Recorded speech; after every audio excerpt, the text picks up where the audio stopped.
I think it's important to start today's episode with simply saying thank you. I started this podcast because I wanted to bring attention to all these creatives in Stockholm who I really admire. And I was hoping that you listeners, being fellow creatives, could learn from their perspectives. And seeing that people are actually listening to the episodes brings me so much joy. So I just wanted to verbalize that. Truly from the bottom of my heart, thank you. The support means a lot. Today we have Palmcrantz. He's a producer here in Stockholm, and he has a background in music and sound production. He and I met on the Brobergs podcast, where I was a guest for an episode. We shared some really interesting opinions on where content creation is today, and I thought it'd be beneficial to have him on and share his perspectives with you. The biggest takeaway I'm left with is the idea that there is no right answer. I think a big flaw I have is whenever I learn about a new technique or a new philosophy, I feel like that's the solution to every creative challenge. And speaking with Eric makes me realize that that's not the case. He makes me realize that true talent is knowing what tool to use and when, and also why. I think that's what makes our industry so fun. You have to constantly be learning. We'll forever be students of our craft. I hope you can learn something today. Being new to Stockholm, it really means a lot to me just to meet other creatives, get to learn from them, especially with your background, because I studied film primarily, and I pretty much didn't really learn anything about advertising or kind of marketing in any sense. And that's really my dream, is to be in that space. So for you to be here, it means a lot to me. I really appreciate it. So once again, thank you so much. My pleasure. Yeah. So for the people who don't really know who you are, you want to give us a bit of a background on kind of who you are, what you do? Well, it's long story short. Right now, I'm pursuing a career as a producer, basically, and most often that tends to be like a sub-producer, and I'm fine with that because I think that's sort of a way to get into your own position as a main producer. But a little bit, since I'm also working mainly with commercials and not so much film in general. You need to be attached to a bureau of some sort. Bureau, you mean like an agency? Yeah, exactly. Okay. And I haven't at all. I'm not from that type of world. I'm from the music industry, So my sneaky way into this business is through TV as a sound man, and I just got fed up with that, and I was approached and asked to produce some commercials for at that time the Phone House, which unfortunately not are any longer. It's Elgiganten. Oh yeah, okay. And I was, because I had produced some music, some LPs, and I was naive enough to think that, well, how much more of a difference can it be to do a commercial compared to take care of really obnoxious musicians? And what did you learn? It was not that hard, really. Okay. Really? Okay. No, it's not. It depends on how. What I learned is that it's important to be part of the project as early as possible in the process, which is kind of hard when you're a sub-producer, because most often you just get something thrown at you and solve this, and you weren't. I wasn't part of setting the sort of the rules how to deal with this, So it could be that the budget is weird, or once I've been forced into work with a group of people that maybe I wouldn't have chosen myself, but you need to make it work. And in Sweden, if you haven't learned yet, there's a big difference between working within the TV industry, which is not regulated, or there's no unions basically, whilst within the film industry, everyone is unionized. Yeah, exactly. And every workday is on a schedule, whilst in TV, they'll try to squeeze in as much as possible. Yeah, definitely. I mean, it was a big issue a few years ago, and people started to look into it. But it's usually with this type of works within this industry that there's so much people wanting to work with arts or music, or that the paycheck is not really why you're doing it, and so. If you don't tag along with it, someone else will take your place instantly, because they're not here for the money. They're wanting to get into the business, And the TV industry has taken a hell of a lot of.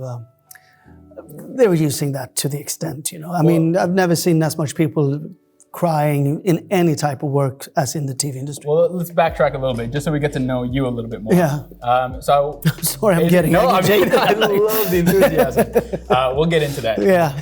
But I want to know kind of like where you grew up, what your childhood was, and really just that semblance of interest, that first spark for you in our industry. Where did it come? But we start from the beginning. Where were you born? Well, I'm born in Stockholm, but I grew up just outside in a suburbia called Lidingö. Okay. And my mother is from Lidingö, and my father is from Östergötland, but he moved to Stockholm in the 50s. My grandfather is from Stockholm, so I think we're Stockholm-based, more or less. Okay. And I grew up within the industry. My father is a fairly known producer and music producer, and my mother was working in the 60s at EMI, the record label. Okay. Yeah. So they had met, and when you grew up, to me, they never. My mother was when she got children, she decided to stay at home, so she quit work basically. So it was only my father working, and that type of industry, the music business. I mean, he did probably produce maybe or record or work with rather 40, 45 albums a year. Wow, that's impressive though, no? Yeah. So I mean, he worked all the time. Yeah. And so there was never anything like 9 to 5 or a work week. He could be working anytime, anywhere, or it could be the day off anytime, anyway. It's always a party, basically. Okay, yeah. Work hard, play hard. So we had a lot of musicians and artists coming to our house when I grew up, and that I realized that growing older, how much of a difference that is for me, I never thought of becoming a musician or an artist or choose to work in that industry. It's just my native tongue, if you like, compared to a lot of friends I met who sort of, when they turned 12 or 11 or whatever, realized I want to be in the music business or I want to do TV, or I never had that. It's just... You were born into it. It is a different thing, I pursued a career as an engineer when I was in gymnasium, which I'm a dropout. I'm twice dropout. I'm glad you are. Yeah, because I at that time I realized, well, this music is fun. Yeah. Let's become rock star. Good leap. Yeah, good leap. Yeah. So I studied music in Stockholm when I was as a dropout. So that was just at Kulturama, which is sort of a school you have to pay for your tuition. And later on, I studied in London at the MI Musicians Institute. 1997, right? Yeah. Yeah. Good read. And then at the time I said, well, I'm going to give this a shot, and if nothing happens by the time I turn 30, I could always become a sound man. And there we go. Yeah, I mean, what a great career. Yeah, it was good fun. So after the Musicians Institute in London? Yeah, I got back to Sweden. Okay, and what was the next move? What was the kind of... No, we were crazy. We pursued the idea of becoming a rock band for real. Okay. And I had odd works on the side, working at DHL and stuff like that. And I could always go work with my father because he did so many recordings still, So we worked with all the famous jazz musicians in Sweden and classical music. And because he also... he always recorded very analog and also very true to music, in the sense that there's no overdubs, basically no editing. Wow. Everything the musicians play, that's what's going to be on the album, basically. So it's hard to... That's such a different way of working compared to being in a studio, and maybe you don't even do overdubs because you do everything on the computer, Right. So I found that it was hard for me to get into that, because I sort of appreciated the quality of people being able to play their instruments. I'm not saying that it has to be either or. It's just that for my sake, there's more energy in that for me. For sure. I mean, everyone has their own taste. I think it's also a result of the time as well. Yeah, it could be. But I realized also that I didn't have a choice, because I've been bred into that type of listening and that quality. I understand. Yeah, the amount of quality, and when that becomes sort of the average day work, with really good musicians, the expectations level go quite high. So you can't really. It's hard to. When I started a record label much later, I realized that I had a lot to thank for that I grew up with it, and that I also worked with my father when in my 20s. You know. Absolutely. I mean, I know in that moment, because I graduated in 2018, and even though that was a couple of years ago, I feel like it just happened yesterday. Oh yeah. So that moment of you're out in the real world, you don't know what to do. I think it's something that a lot of us go through, especially in the creative field, where it is really like high risk, high reward. So you pursue to be rock star. What was that moment where you said, okay, maybe let's switch it up? Well, yeah, that was actually what we were pursuing, because I was flying to London with the demo tapes, because my father's, having the same last name as my father, and he being quite famous in the industry, I couldn't really go to the record labels here, because they wouldn't take me seriously. It was like... Oh, really? Okay. Yeah, because he had been working only jazz and classical, and he was...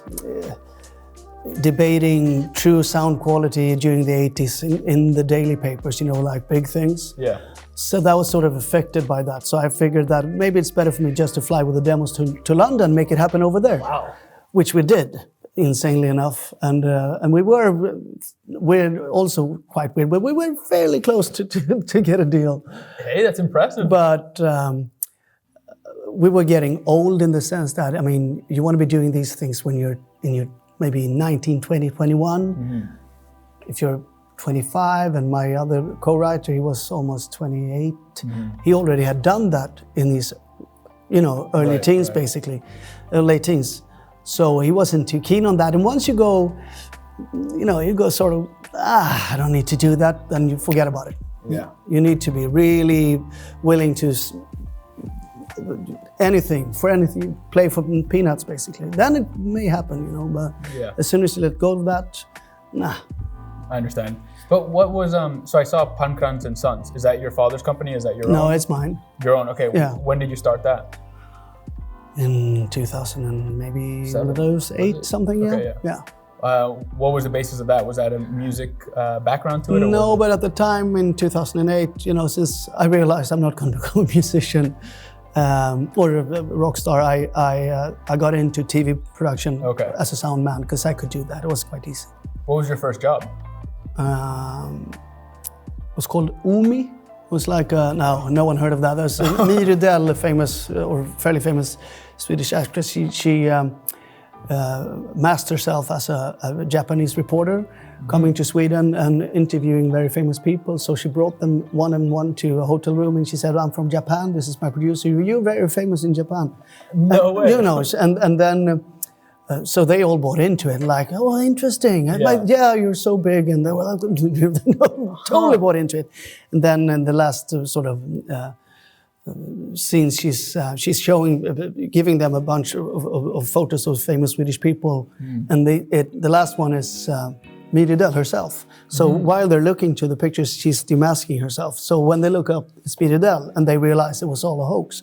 Interesting, okay. And some got so pissed off, they were like, Oy. What was your role on that set? I'm a sound man. But when you say sound man, is that like boom operator? Were you mixing? No, but you never, when TV is, first TV, most 99 times out of 100, you're both. You're like a one-man team? Yeah. Okay. So that's like...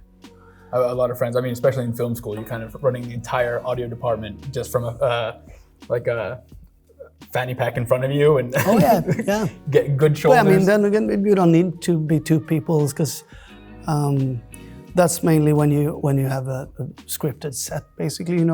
Actors are going to move, and you have to be quite far away, because there's like a wide picture, and you have to have a long boom, and then it's very hard to be on boom and mixing up. You can't do that. Were you enjoying those gigs? Were you hoping for something larger? No, but it was good money.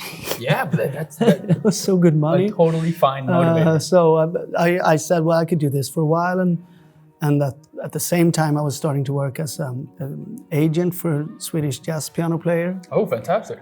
And he wanted me to get into to work for him, but I was only allowed to work only for him, so it's kind of hard to get some money out of that, even if he was playing all the time, and he was very famous. Because how much of a cut was it? Was it 20 or 10%? Yeah, 20. So, that was very generous. And I enjoyed that, but it was also very hard in Sweden, because all his clients said, well, we want to talk to John. And I'm his agent. Why? Yeah. we have to pay you now then. Well, I'm sorry, but that's how we want it. Well, it didn't apply in Sweden at the time, you know. Interesting. Maybe it's different today, but in those days, so that was, and I had to be available 24/7, which was also difficult because maybe I was out playing DJing or something like that, or just being out partying, and you had to be on, you know, on your phone all the time, which I found someone else is going to be doing this much better than I. It could be a bit overwhelming, I'm sure. So many responsibilities. Yeah, exactly. Yeah. And I realized also that I'm a late bloomer. I wasn't really mature enough to take that type of responsibility. That's okay. Like you learn.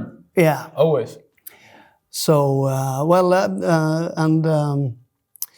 from that moment. Yeah. So I started Palmcrantz because I started to work at the Royal Palace with Mats Liljefors, who is a very famous director, a musical director, and he had this series of concerts every autumn and pre-winter at the Royal Palace since 1970. Wow. So and my father had been recording those sessions, which were fantastic concerts.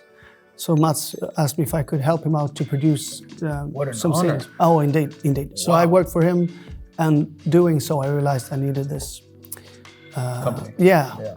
And I was given that company by a friend of my father's who was also involved in this production. So we did one album, which was recorded at the Royal Palace. Wow. And that was fantastic. I can really miss that because now he retired, someone else took over, which is fine, but it was so, the quality was really, really fantastic. I would love to see some samples of that. Yeah, and the sound, I mean, we recorded in Rikssalen, and the acoustics there are beautiful. That was so fantastic, yeah. Okay, and that merged into video. How did that, you said that someone asked if you could just produce a video. Oh yeah, because I had a friend who's been part of a very famous comedy gang called Hassan. I don't know if you heard of them, but they did a lot of, I'm sure there's a word in English for that, but they did phony calls. They called people up and claiming to be... Yeah, exactly. Okay. And they did as a radio show on P3, the Swedish national radio. Okay. That was a huge success. And I got to know him through a friend, and later on, a few years later, he said, well, I'm writing this script for this show, which I spoke of, Umi, with Miridel. So he was the writer behind that. And he said, well, I know they need a sound man. I was thinking, well, I don't know, I'd never done TV. But luckily for me, the producer was a cousin of a friend who I'd been working with. That's how it works. And he was a theater director, and I've been doing all the sounds for him on his first sets. So I sort of had a guarantee for my work. But from the jump from sound to producing. Yeah, but that was, you mean that? Well, that was much later. That was in 2014. And that was, then I'd done all these albums. I've done one album at Ingen, the department store where I worked. And because we did 60 or 70 live recordings there. And then I worked at the Royal Palace, so I produced that. And then I started my own label, and I'd done... Figaro. Yeah, and we did at least maybe 2 or 3 albums prior to me being asked doing the film. So I met up with this director, who was also a good friend, and he said, well, I'm... Because he had done a lot of music videos. Okay. I don't know if you know Eagle Eye Cherry, but he had like Fortunately not. Swedish artist. He had a huge hit in the early 2000 something, and he did that film, that video, and was very highly looked upon because he was a good director, and he said, because he was a good friend also, that I'm doing this telephone commercials for TV. Couldn't you produce it for me? And I heard myself say, yeah. Sure. Yeah. That's how you move up. You take the leap. Yeah. But, sometimes that mouth should be silent. But I'm very happy I did it. And he was super kind. Yeah. But it was, of course, oof. Yeah, but do you believe in the philosophy that you learn by doing? Or are you more it's in Sweden, I think, because I think that's typical for Swedes. We are so well off. We don't need to think outside the box, or even, you could stay in your comfort zone for a lifetime. Yeah. And then you won't develop. So, of course, you learn by doing. And it's also a matter of, if you want to go somewhere, you need to go out on a limb, Yeah, I remember. But it's just putting someone else, and you want to be sure that you. That's true. Yeah. Well, I think that's a big virtue of going to like a art school, whether it be a musician school or even film school, because while you're going out on these limbs, you have that safety net that it's oftentimes for an assignment.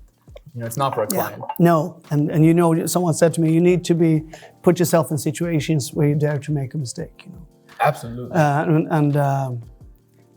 I mean, it's inevitable that practice makes perfect. Yeah, so it's inevitable. Let's go deeper on that, because I believe something that's inevitable are mistakes, but I think really that's how you learn the most. Yeah, I think so too. I mean, then it's a matter of what type of mistake you're doing and why you're making that mistake. Are you not focused? That could be something, or are you not being? Because to me, as long as you stay present and focused, then you can gather all the information basically, and you could evaluate your own position towards what you're supposed to do. Right. The times I make mistakes or something doesn't go the way I want, I also, when I backtrack, find that I haven't been paying attention, or I just jump to something believing that it would be this, not listening entirely, or not, paying. Well, there's a theme of accountability from what you're saying, which I think is a virtue in many. A virtue in few. Because truly it takes a lot to be able to say, this was my mistake, this is what's gonna happen or this is what the steps I'm gonna take so it never happens again. Yeah. And that's how you learn. I mean, you make a mistake once so that it never ever happens again. And that's totally okay. Yes, I mean, don't let the same dog bite you twice. Sure. It's like, but then again, saying that, it's, you never know. Things can happen, and depending what type of project you're working on as a producer, anyhow, you have to stand up and take sometimes responsibility for the other ones, And I don't mind doing that at all. That's being a leader. I don't mind that, but it's when that happens, you want to know why it did happen, really, and assess the damage, sort of. That's part of the game, and I sometimes I find working as a producer, the times I've done that anyhow, that there's a lot of stuff going on that makes you do mistakes that's not necessarily has to do with the production, Okay. A lot of things going on around, that's sort of a lot of politics or just the culture, basically. I'm sure, yeah. Well, let's see, okay. And then I remember you told me that you went to Bergs, the advertising school, or the School of Communication here. Yeah. And that was for content marketing, correct? Yeah. 2019, I'm a late bloomer. I love that. I think it's never too late to learn. No. I think so many people are limiting themselves because they think, oh man, it's already too late. Or it's truly never too late, because all you need are good ideas, and that can come at any age. Yeah, and I think and I hope that maybe if life expectancies we're becoming older and older. You need people older and older to communicate with them being old, because you can't be in your 20s communicating with someone being 70. So what about the inverse? Someone who's 70 can be talked to TikTokers? Maybe. Yeah. That would be more probable in one way when you think of it. Right. It would be more probable that someone being older could actually come down to that level rather than the other way around. Well, they've experienced it, maybe. Yeah, and once you let someone old, I mean, I'm old now, but I still think that has changed a lot, and I think it's going to change even more, that you will pay attention. Maybe in the future that age will not only be thought of as something bad, maybe that could actually be, you could focus on the experience, and but even still today in the commercials, you could see and that age is really not a good thing. I mean, really interesting. Yeah, I can find that. I saw some insurance company where you could tell by not the payoff, but almost that grown up but never old or something like that. And I'm like, why does that have to be bad? Yeah. No, why? Agree, yeah. Why does it have to be bad? Why is being a teen always looked upon as being sort of the prime? I mean, the brain is not even developed when you're a teen, so how could you? It's only feelings, you have no rational.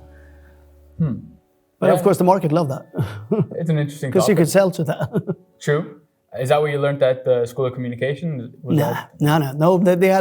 We had guest teachers. That was very good. But as usual, you go there for the contact with other students. Right. I mean, an influence, and also by the end of the day, you need the paper. The diploma? Yeah. Okay. Yeah. So how much of this industry is based on diploma and education and just pure portfolio, pure ideas? Well, I don't know. I mean, I have a very weird background in that sense. I'm not from the commercial side, so I would reckon that moving into that, I feel that I need diplomas. Whilst on the music side, I couldn't care less, you know. I would even think that someone who carries a diploma, I'm like, well, whatever, you know. Yeah. Don't bother, you know. Well, that's how I feel about film. That was my experience as well. I mean, no one has ever asked me where I went to film school, ever. No, but then if you would have gone through the academy in Łódź, the Kieslowski-Polański Institute in Poland, okay, you know, that would make a difference. But you don't need to show the diploma. But you having gone there and studied, that would make a difference. What if I barely passed my classes? Well, that still would make a difference, you know. Yeah, I'm sure. Then it's, of course, what do you do with it? Well, I mean, educating is one thing, but what do you do with it, you know? Precisely. Absolutely. And that's a different thing. If you would become a doctor or a lawyer, whatever, you'll have a job like that. Yeah. But when you're graduated as a film, it's down to you, basically. What are you going to do? Yeah. So now we've talked about how you kind of came up to where you are now. How would you describe your work today? What are you working with right now, and also what are you working towards? What are you aiming for? Well, now it's Corona, so it's quite slow. I mean, I told you, we spoke of that earlier, that I've been to so many meetings where several meetings in a row, and the fifth meeting, basically, they say, well, fortunately, this is all good, but we don't have any money. Fuck it.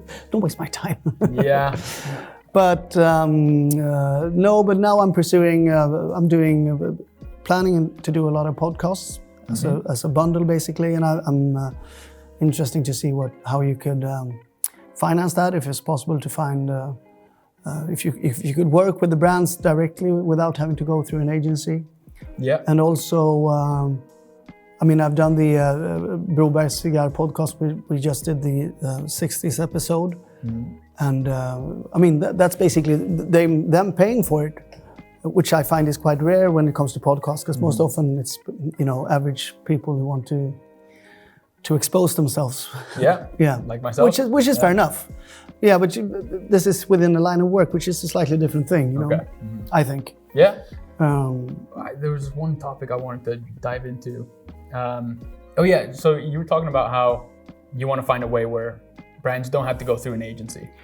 Well, it doesn't have to be either or. It's just, to me, it should be that it would be a way to do that, and it could probably also, because you know, the alternative is that they do it themselves. Well, I think which is not a good idea, I think. Well, I don't know. I think it could be quite liberating. It depends. I mean, from everything I've read, I mean, there's two ways, or multiple ways, but some basic ways, of course. Traditionally, brand goes to an ad agency, they find a production company, they make the project. Yeah.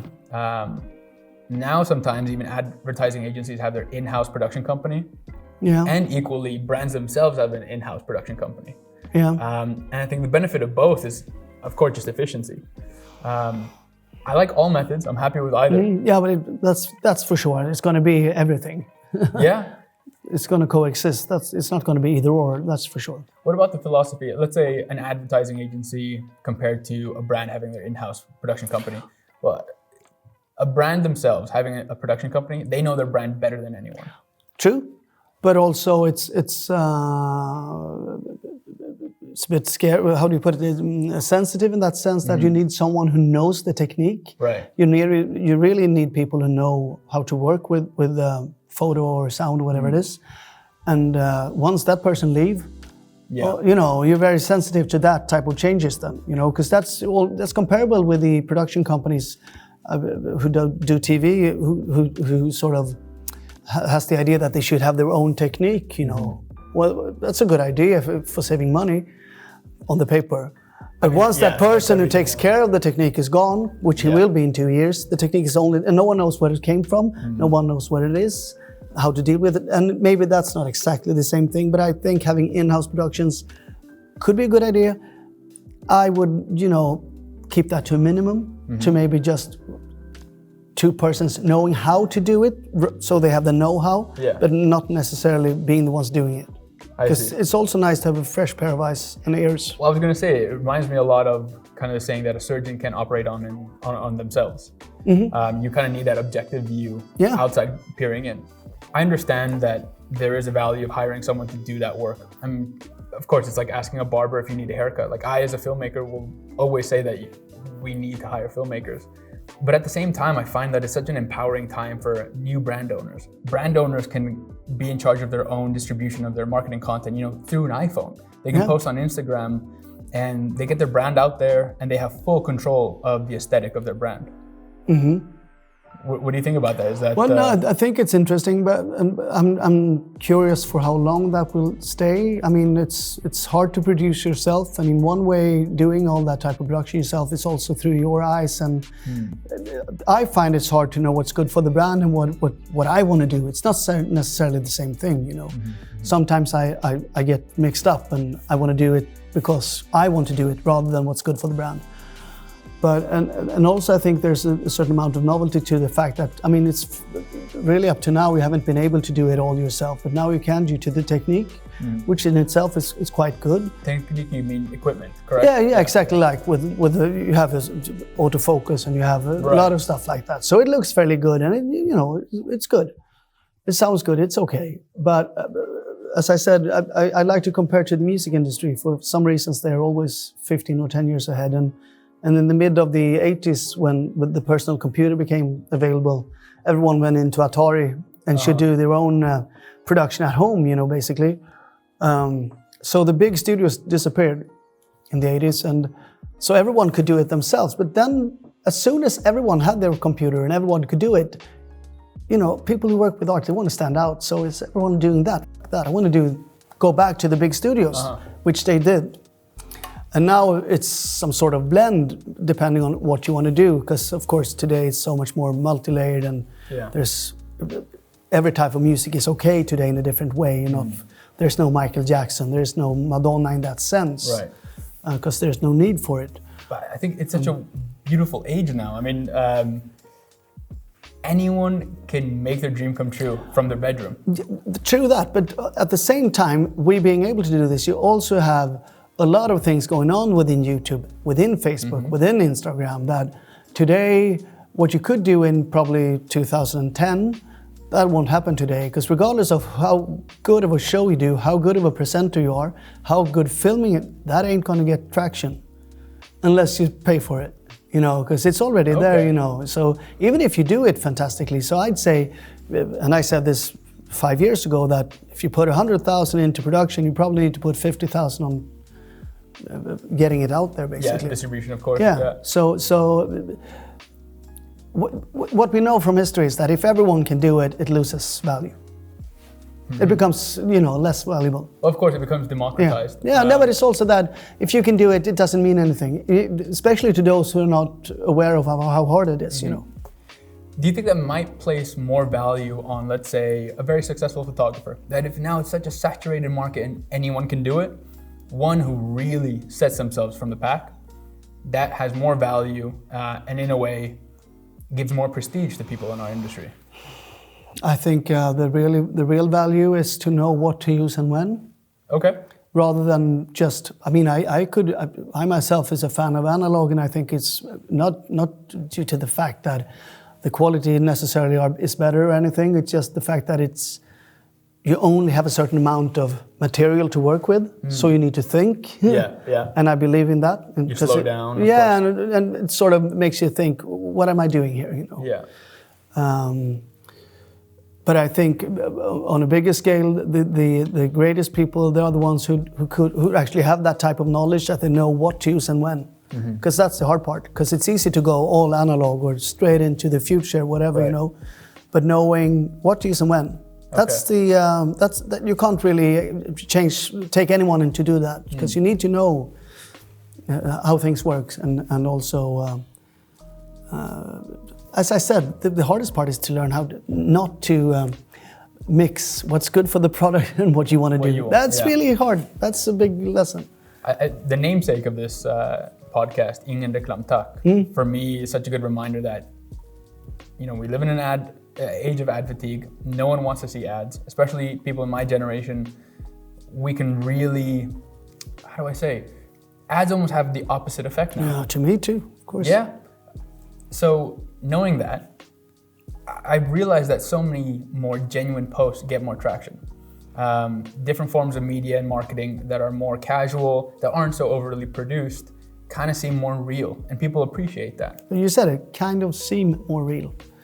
Okay. Yeah, because I think I don't think that we have a fatigue, of course, but we're even more a product of that type of reality this generation than the generation prior to that. So I mean, it's even more in our blood now.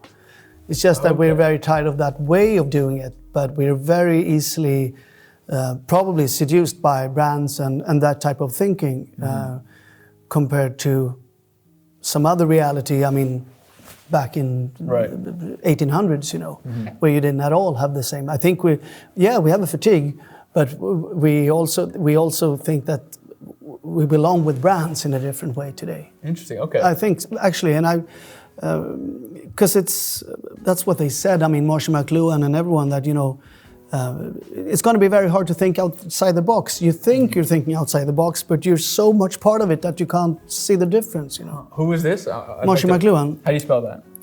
Marshall. Okay. McLaun, I think. He was a Canadian, not scientist, but writer on his magnum opus. Do you say that? It's the medium is the massage. It was actually misspelled. It should be the message. Yeah. Okay. But he kept it because he thought it was good fun. Is way advanced. I really have a hard time grasping all of it because I'm so much a part of it. Right. Yeah. It's almost scary, but he was. I wouldn't say he's one of the first, but during the 60s and 70s, he spoke of the sort of, he had envisioned the internet, what it would do to society and how we would communicate and what will happen to how we treat each other when there will be, when we interact electronically, sort of. Classic, he's in one of Woody Allen's films. Okay, interesting. Yeah. So, being that you've been in the game for quite some time. Don't say that. You've been in the game since yesterday. I'm curious to know, has the way that we communicate between each other, has that changed, or has the method changed? Or fundamentally, is what we want to say different in any way? It might be a bit convoluted. But let's say marketing, is it still based on Maslow's hierarchy of needs? Yeah, it is. Okay. It's much more so. More so? In one way, because as I said, we're so much part of it, that type of language, if you so please, that we think we're thinking outside the box, but we can't. I mean, it's so difficult for us to have a grasp of a different reality, I think. But it's easy for us to say, well, I'm not part of this, but saying that, you're already part of it, you know. Yeah. But the biggest difference that will be, I think, in our lifetime is, I mean, when I grew up, basically we're living in a post-Marshall Plan reality. The fact is that democracy is here. In Sweden especially, everyone has almost the same type of life standard and education, and now it's changing the last 15 years. But up till then, when I was a kid, it was very much the case. And that is going to change, and it's already changing, but it doesn't necessarily have to be economy only, it could be intellectual. Okay. And that, I think, will be a big difference.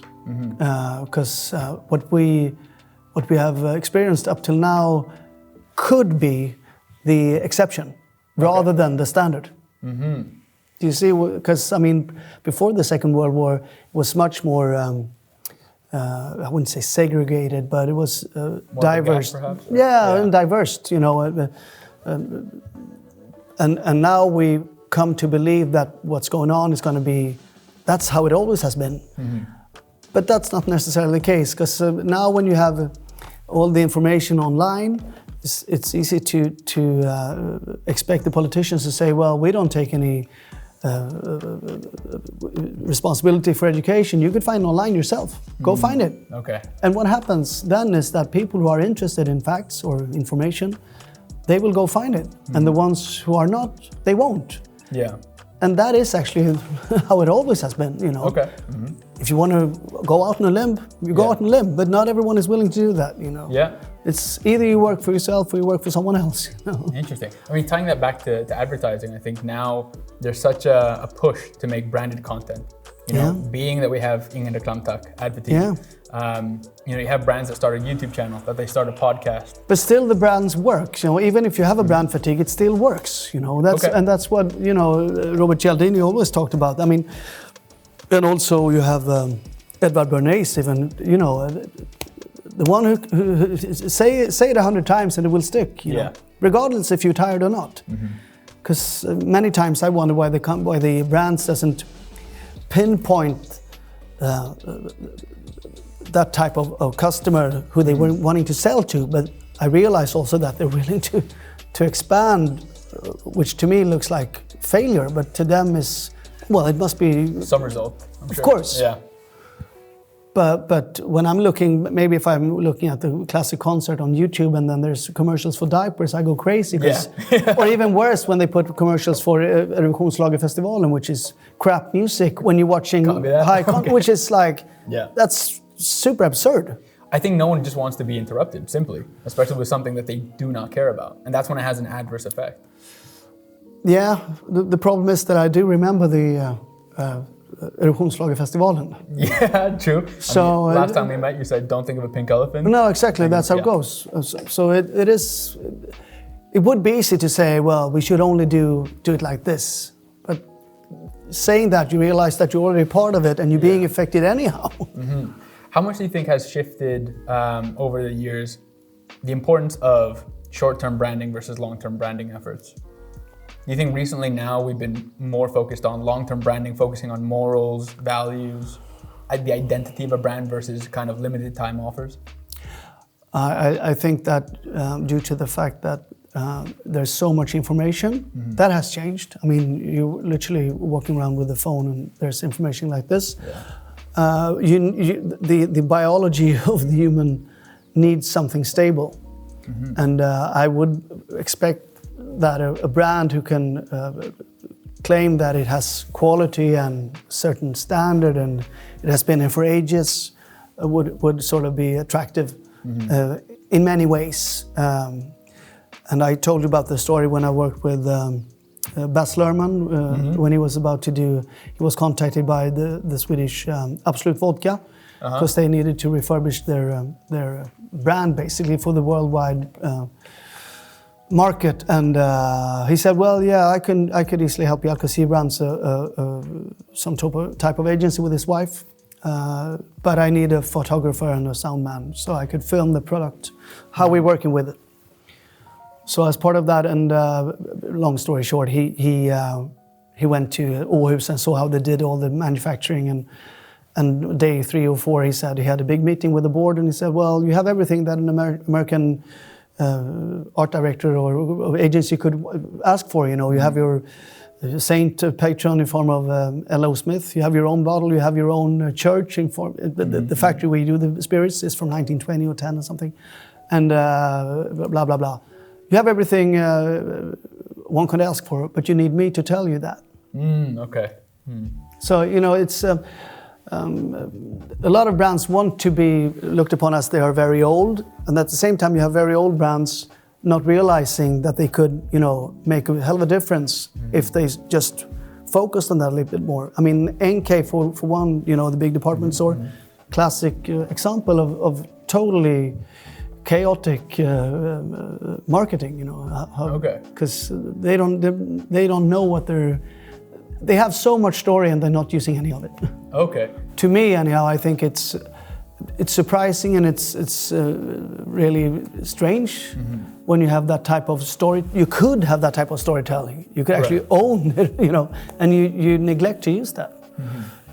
To me, that feels like, you know, you don't have the knowledge. I'm hearing an overarching theme about storytelling. The fact that people remember stories. Yeah, but it's also, I mean, especially Sweden, has a huge American complex, US complex, you know.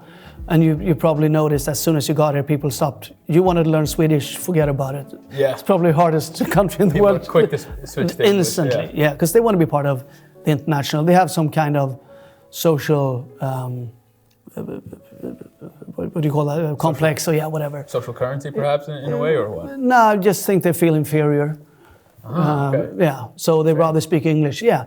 And that's a fact, I think, too, that most of the Stockholmers have moved into Stockholm. So they're so self-aware and wanting to blend in, and, you know... Yeah. This is a side... I'm sidetracking, but... No what I'm trying to say is there's so many... Sweden, for one, has so many brands and so much story that you could use in your storytelling to communicate, and especially in times like this, when this is actually something people are looking for. Absolutely. You know, to sort of believe in or to connect with. And when Swedish company fail to do that, I think that's stupid. Well, knowing that, is going off of that topic, what can creatives be focusing on now? Like young creatives just getting into the game, what should they be focusing on now, anticipating this need? I'm more, you know, behavioral economy. That's it. Okay. I think that's, you know, key, because everything else is more or less done. Can you go into more detail about behavioral economy? Well, I mean, if we're already this tired of Ingen Reklam Tack, Yeah.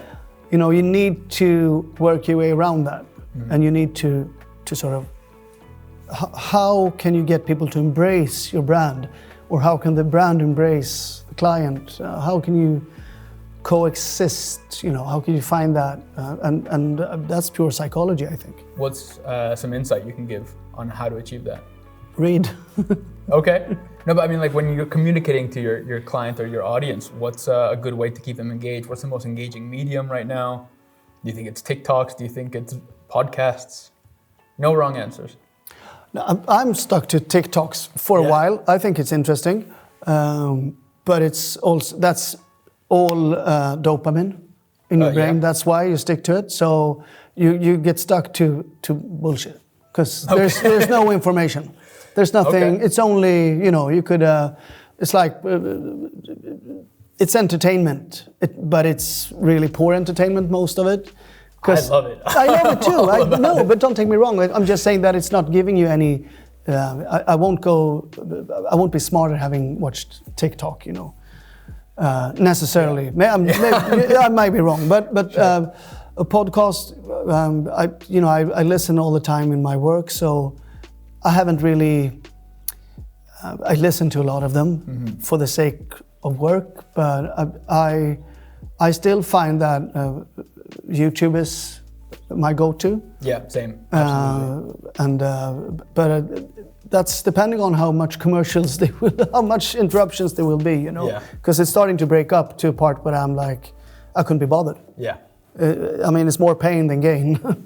Yeah. Okay.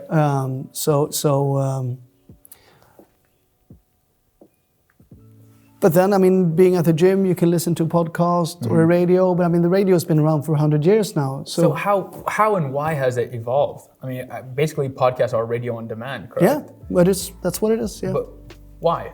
What caused that change? Do you think it's attention spans that?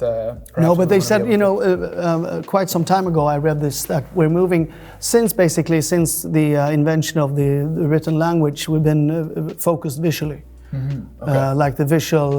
cave paintings, even, you could say. Pardon? Cave paintings, storytelling through... yeah, no, it's actually since the written word.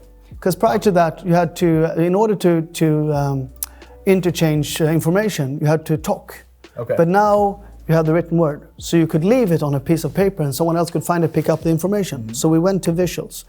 And we've been there all the way until basically now. Because due to the technique and the telephones and the smartphones, you don't need to write. Now you can talk to technique and you can film instantly. You don't have to, and you could see that in the 70s already when you started to quit working on your handwriting. You know, you don't need to be. No one paid attention to that. You know, So in the 80s, 90s, they took away that in the teaching in the schools, that you should have yours, what did you say, script? No, what do you say? Cursive. Yeah, exactly, Yeah, okay. exactly. And now they've changed it back, the good schools, because they know how important it is for the brain to actually write the word, because you remember it Interesting. better That than if... mind-body connection. Yeah, or just writing on the phone with your thumb. It's better to actually use the hand. So the big movement has been from visual to audio now. That's why you're talking to your Alexa or whatever the Siri thing. Siri thing. Yeah, but and the reason for podcast is, of course, that it's possible. I mean, what about the idea that our biggest luxury right now is time? You know, Gary Vaynerchuk always says that. But it's the same time as it was 500 years ago. The same amount. So I mean. True. Do you think people maybe? And I mean, me watching TikTok is not really making the best out of my time, is it? Certainly not. No, exactly. I spend hours that I wish I could do that. Exactly, and that's what I'm saying. That's all dopamine. Yeah. That's all. It's like binging on candy or whatever. Okay. So is it maybe perhaps a greater desire for choice? You know, the rise of Netflix, the fact that we can have so much choice. Same with podcasts. I can click on whatever. Yeah, but you know, there's so much studies on that too much choices makes you do less good choices. You know. Okay. Oh yeah, they have this stand with marmalade, whatever it was, and when it's too many different flavors, you get confused, and by the end of it, you stick to what you know, sort of. So more choices, that's like a linear way of thinking, linear way of thinking, rather than being organic or, I mean, human, more or less, you know. Yeah, I remember last time we talked about how Netflix might transition into more of a broadcast approach. I mean, I spend more time probably trying to find a show to watch on Netflix than actually watching the show. And now it seems like they know that, and now they're doing this live stream, or not live stream, but a stream of content that plays on its own. Yeah. Did I understand that correctly? Yeah. That's like, you know, fear of missing out TV, basically. You know, it's like MTV in the old days, music 24/7. You know. Yeah. But yeah, that's good. But who's going to gain by that? I mean, is any brand are they going to be able to connect to the viewer? Because I mean, that you will definitely have a fatigue out of that. You know. I wonder if it's a pendulum shift. I mean, it goes from having no choice to having complete control. Yes, but I think you're thinking black and white, and this is what I wanted to come to, because this is what I think is part of the Marshall Plan. That when I grew up, everything was very black and white-ish. You know, it's like everyone is doing this, and now everyone is doing that. Okay, yeah. But that's not really how the world has looked through the years. You know, then it's been very diverse, and most people have done that, and some have done that, and now it's everything at the same time. I like that. So I don't think there will be one solution to it. It's, as I said, a matter of knowing what to use and when and in what purpose. But then you need a lot of skill. I was going to say, I mean, something I admire about you is how well read you are. You know, I think that's You're very kind. No, but it's true. I think it's so important for other creatives. I mean, forever a student, you have to constantly be learning how content is consumed and how to talk to people. I think it's so necessary. Yeah, and that has changed for sure. I mean, today, I just literally, yesterday I was listening to this live stream from Libsyn, who does all the podcasting, Liberated Syndicate in US, and they were talking about how to promote your podcast, and should you have it transcribed, or should you have your merchandise, and there are people from all over the world giving their experience on that one. I mean, that's fantastic. Yeah. But then again, if everyone can listen to it, maybe it's not, you know, then it will have that value, you know. It was all this brand, being in creative business, people always want to be doing what no one else does, you know. Of course, yeah. You have to stand out, so when a lot of people, then the pendulum starts to shift, because we don't want to be that's old news now. Yeah. If you can do it, I don't want to be doing that. Man, it's such a fast-paced industry. Yeah, but it's also, and knowing that it changed like that, it could be a good idea to stick to your guns, you know, to do exactly what you believe in. Interesting. Okay. Rather than just trying to please everyone. Just okay. So if you're into to analog, or even if you're into, I don't know, stick to it maybe. That could also be a good idea, you know. So is it a matter of kind of having a niche, or, because I'm sure that maybe you sacrificed a little bit of adaptability you know? Yeah, but maybe that could be a good idea, you know? Okay, like you're the guy or the girl for that. Yeah, maybe. I mean, the way it's changing now, you would probably, I mean, if you listen to Seth Godin and say, well, you'd probably find your tribe doing that. Yeah, okay. Yeah, so you have your customers doing just that. But it's a bit, I would think would be too fragile to do that. I mean, because you put everything in one basket, you know. Yeah. Then again, if you're going to do everything, it's going to be, as we say in Swedish, mellanmjölk. I mean, it's not going to be anything, you know. Copy. Yeah, I've heard if you're trying to speak to everyone, you're speaking to no one. True that, especially today. At least you are the one being the best at doing that. Okay, sure. Yeah. That could, you know, I just believe I told you about Rory Sutherland, the guy who works at Ogilvy in London. I think he's fantastic. He said, you know, the opposite of a good idea, well, today it could also be a good idea. Yeah, that's very true, actually. Yeah, it is. And it applies even more today than maybe ever before. I would love to know if there's anyone that comes to mind that you think really excels in our industry right now that deserves a little bit of positive attention. Yeah, I know you asked me of that prior coming here, but to be honest with you, I don't know. It's we can go greater. Like, how about a brand that you think is really? I would say actually, I totally admire Rory Sutherland at Ogilvy London, which is a huge company, of course. But his book, the Alchemy, I think is fantastic, and to me it was an eye opener in the way he spoke and the way he thinks, because he's been all behavioral economy, and he said, well, linear thinking will take us nowhere. That's for the economy people, and the reason for it not communicating with us is due to the fact that you're thinking linear rather than think, how do you experience this? I see. So I think Rory Sutherland would be a shout out for that, because he's really a different type of person. I haven't... Thought leader. Yeah, definitely, definitely. How can people find you? On my webpage. Okay, you want to shout it out? It's figaromusic.se. Fantastic. Yeah. All right, I think that's good for today. How about you? Fantastic. Thank you so much for coming. I learned a lot. Thank you so much. Appreciate it. I'm gonna look into these notes. Yeah, great. Thank you. Thank you. That's a wrap.